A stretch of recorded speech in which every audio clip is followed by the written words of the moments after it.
Hello all and welcome to another episode of Into the Shadows, a show where all I do is stories of the supernatural, the scary, and the strange.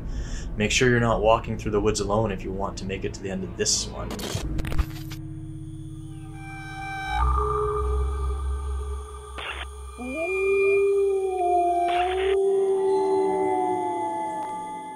Clint had tired of a boring life in the city and had wanted a life of adventure. He sold everything he had, bought a cheap old horse named Ellie, loaded up on supplies, and headed down to Nebraska. As he was passing through the area, the locals told him stories of a ghost that haunted the region.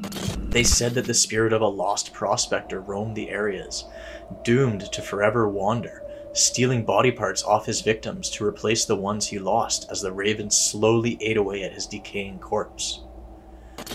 Clint was not scared, thinking that as a man from the city, he was better educated than these superstitious country folk, and he was not going to be scared by ghost stories. He traveled on for days through the mountain without any incidents.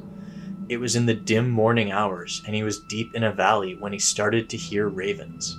They were scattered throughout the trees and the path that he was walking on, cawing at him. This didn't bother him too much, since ravens often traveled in a large murder, and it wasn't until he saw the man in the distance that he started to think back to the stories from the locals. His horse also started acting strange when the man came into view. She was shaking her head side to side, seemingly uncomfortable to walk down the path towards the oncoming man. It got to the point where Clint rode her off to the side, a good 40 feet off the main path. It was only then that she started to calm down, but she wouldn't take her eyes off the man. The man walked down the path staring at the ground, never even raising his head as he passed by them. His head was obscured by a cowboy hat worn low over his face, and the collar of his cloak up high. The cloak itself was like nothing Clint had ever seen before. It was dark brown, flowing down around the man, and it had small white items attached all over it. As he got closer, Clint could tell it was small bones.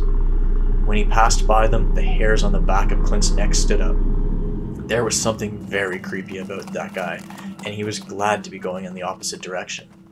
He guided his horse up the valley path leading into the mountains. It was many more hours before he looked back down over the valley, expecting to marvel over a fantastic view.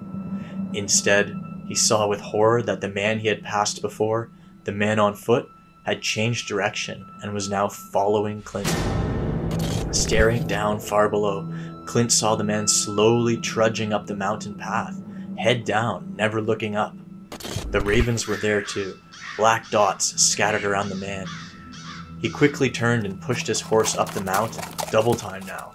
He was not sure how the man could have stayed so close to him on foot. It seemed impossible that after hours the stranger could be right behind him like that. He was not going to stick around and find out what the man wanted. He set off as fast as he could, determined to put as much space between him and the stranger as possible.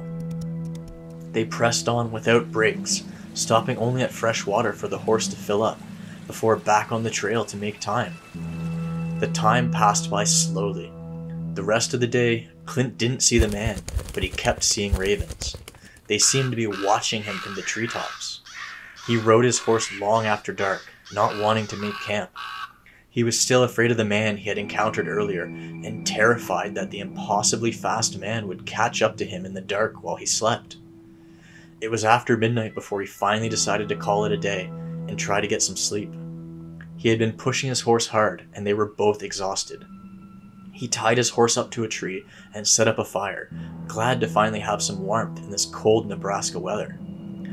He was sitting next to the fire, warming up when he heard his horse bay loudly, and he turned around to see her rise up on her hind legs, pulling at her restraints, her eyes wild.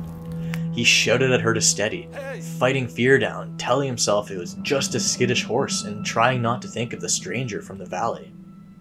Suddenly, he hears the caw of a raven, loud and from behind him. He turns back towards the fire, and there, to his horror, was the man from the path. Sitting on the other side of the fire in the glowing orange light, he saw that same large hat pulled low, and the dark brown coat with the small bones sewn onto it in patterns. Clint stared across the fire at the stranger, too scared to say anything. The stranger was sitting with his hat pulled down low so you couldn't see his face, the cloak wrapped around him. Who are you?" Clint asked. There's no reply from the man, just silence over the crackle and pop of the fire. Terrified and frozen, Clint stares at the man in silence for a couple seconds before he quietly chokes out some more words. "What do you want?" "I want you." And that's the story for today. I've always liked the jumpin' scariest stories from around the campfire, and this one was a lot of fun for me. I hope it spooked you guys. Let me know if you guys liked it in the comments section below. And if you liked this, I do stories just like it every week, so hit that subscribe button, and I'll see you soon on the next one. Stay spooky, friends.